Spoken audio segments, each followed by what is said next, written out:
Hi guys, it's Yuri Velvet. I'm back, and today I'm going to be talking about K-pop unpopular opinions that I actually agree with. Okay, let's get started. 7 to 6 is the perfect number of members for a K-pop group. More than 9 is too many, and less than 5 isn't enough. I agree.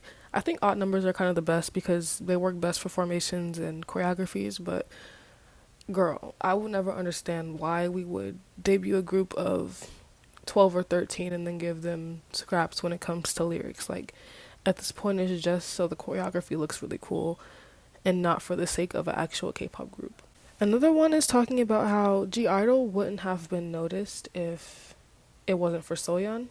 I agree, but I disagree. First of all, Soyeon had popularity from Produce 101. Like, girly almost debuted. Like, also her charisma, her skill, her writing. That girl literally put G-Idle on the map, and I'm pretty sure none of the girls in the group would deny that. But I also do believe that Soojin leaving, they excelled as a group.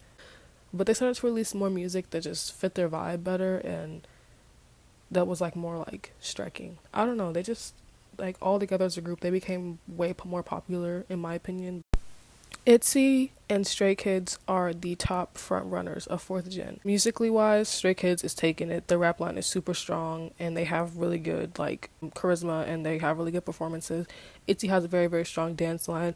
Their music was lacking a bit, but they kind of came back and redeemed themselves a little bit after Sneakers because child, that wasn't doing it.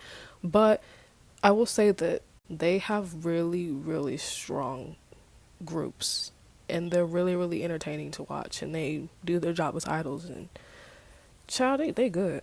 It should not be legal to debut that young.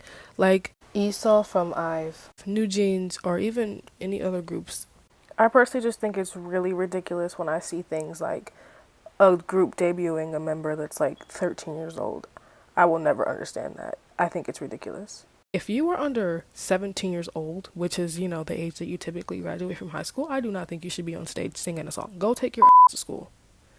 You can train after school as like, little activity, but you should not make this your life until you have completed your education and until you are at least in a mental state where you can be in a career like this.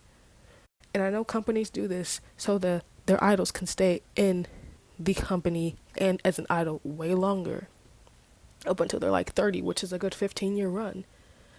But it doesn't make any sense that this kids' entire lives are eaten up by this industry. Some groups do not need rappers and will be better if they were vocal-only groups. I don't really want to explain this one too much, but you can always tell when somebody was asked to be a rapper rather than auditioned to be a rapper. And most groups, their concepts or just their rappers in general just don't fit the group and don't need to be rappers because they just can't rap. End of story. This may be a bit biased and probably is, but 3rd gen over 4th gen. 3rd gen just hits harder. I don't know what it is about 4th gen that just makes me only enjoy the music rather than the idols, but another one is saying that not all idols are talented. Why are you an idol if you're not talented? If you can't dance, if you can't sing, why are you here? You're taking somebody else's spot and I don't really know why. It's probably because you're cute. It's probably because you fit the beauty standard, which is stupid, but it's fine, right? I mean, you know how to be talented to be an artist, to be an idol, to make music, and to perform, right? Of course not. Flower by JISOO is not solo material, especially not for a top girl group. I agree, because Flower was a good song, but it took a while for it to grow on me. Like, it was a good song, but it was expected almost. It was like we needed something bigger, something better. Flower was good, but it wasn't JISOO's solo debut good, because she could have got something way better.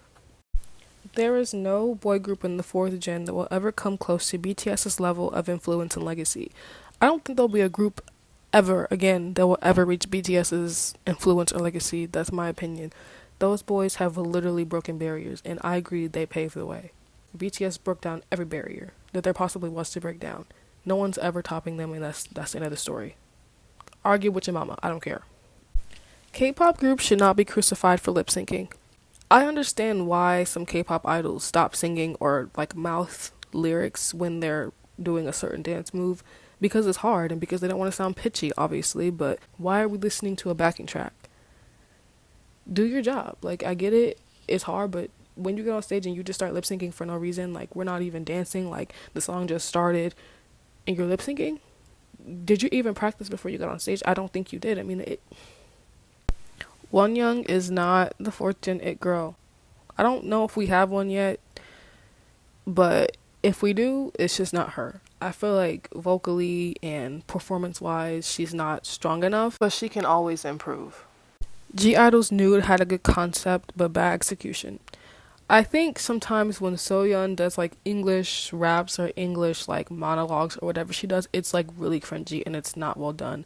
The execution sometimes with how certain things sound, it makes the whole song suck. It makes me not want to listen to the song.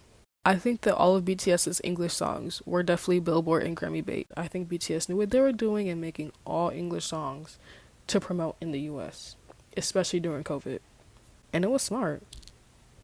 This one kind of beefy, but I'm gonna read it. I'm tired of black stans claiming Daegu is the hood, claiming Namjoon is basically black Blasian, joking about Namjoon's 4C hair. I agree, but I disagree. I know it's a joke when you say like Mingi is black. Like there's like this sound on TikTok where it's like, is he black? Yes, God. And it shows like different K-pop idols just looking hot. But like, I guess you can kind of tell there's some quote unquote flavor in them. Like, I think it's weird because it's like, Daegu ain't the hood and Namjoon ain't black and he never gonna be black. None of these K-pop idols can be black. Because we gonna be real gagged when they show up one day wearing cornrows. And last but not least, Ready for Love. This song is terrible. The pre-chorus, the verses, they're fine. They're pretty standard Blackpink. The chorus, it sounds terrible. It was a waste of a waiting all this time for this song just for it to be trash. It sucked. Okay guys, thank you so much for watching. I'll see you guys in my next video. Thank you. What?